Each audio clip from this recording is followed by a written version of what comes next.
नमस्कार। हम चर्चा कर रहे हैं समाजवाद की।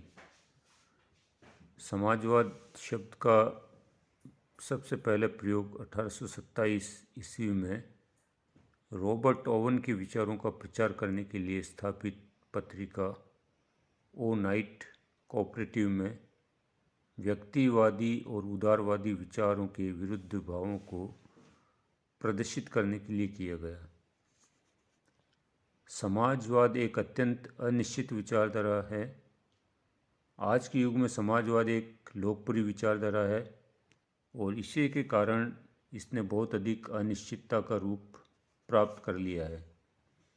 इसी अनिश्चितता के कारण प्रोफेसर जॉर्ज ने कहा है कि संक्षेप में समाजवाद एक ऐसे टॉप की तरह है जिसकी आकृति भंग हो गई है क्योंकि प्रत्येक व्यक्ति ने इसे धारण करने का प्रयास किया है।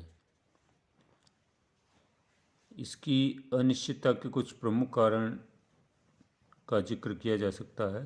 पहला है, समाजवाद अत्यंत व्यापक तथा अनेक रूपी विचारधारा है जिसने विभिन्न राजनीतिक, सामाजिक तथा आर्थिक अवस्थाओं में विभिन्न रूप धारण कर लिए हैं।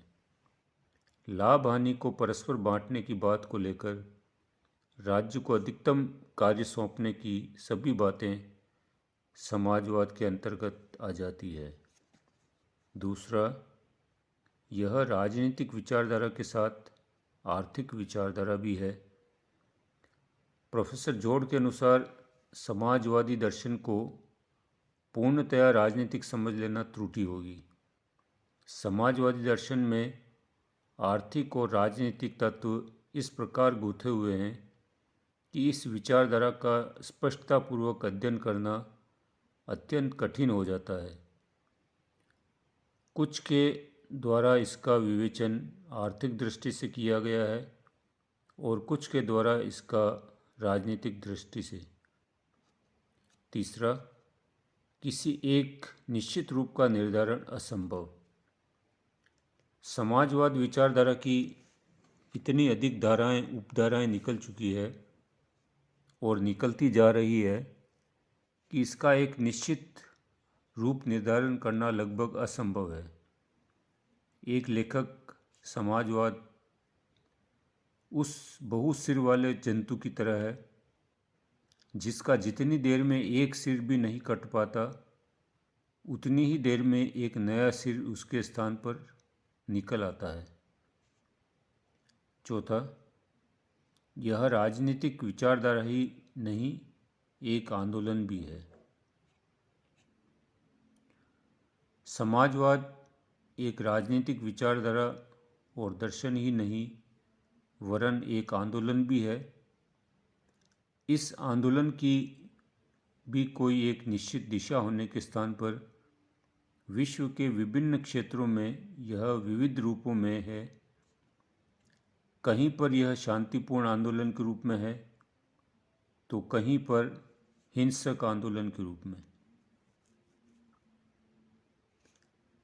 कहीं पर यह प्रजातांत्रिक पद्धति द्वारा संचालित है तो कहीं पर क्रांतिकारी प्रक्रिया के रूप में। पांचवा, यह एक प्रगतिशील और परिवर्तनशील दर्शन तथा कार्यक्रम है। इसका स्वाभाविक गुण बदलती हुई आर्थिक तथा राजनीतिक आवश्यकताओं के साथ साथ अपने स्वरूप में परिवर्तन करना है। समाज के इस परिवर्तनशील वातावरण में समाजवाद के संबंध में आज निश्चित की गई धारणा कल अनुपयुक्त हो सकती है। ऐसी स्थिति में अनिश्चितता समाजवाद का एक स्वाभाविक लक्षण हो गया है। छठा, समाजवाद को साम्यवाद समझने की भूल। समाजवाद के संबंध में अनिश्चितता का एक अन्य कारण यह है कि व्यवहार में एक बड़े वर्ग द्वारा समाजवाद और साम्यवाद को एक ही समझ लिया जाता है, जबकि वस्तुतः इन दोनों में बहुत अधिक अंतर है। समाजवाद की कुछ परिभाषाएं दी गई है। समाजवादी इमाइल के अनुसार समाजवाद का अर्थ है श्रमिकों की एक ऐसी व्यवस्था जो पूंजीवादी संपत्ति को सामाजिक संपत्ति में बदलने के उद्देश्य से राजनीतिक सत्ता को प्राप्त करेगी।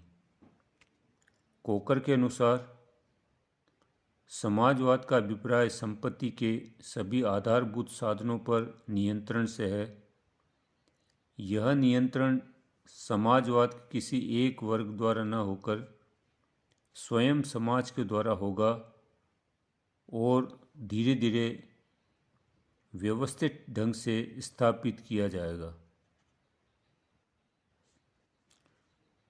जयप्रकाश नारायण का इस संबंध में कहना है कि समाजवादी समाज एक ऐसा वर्गहीन समाज होगा जिसमें सब श्रमजीवी होंगे। इस समाज में व्यक्तिगत संपत्ति के हित के लिए मनुष्य के श्रम का शोषण नहीं होगा।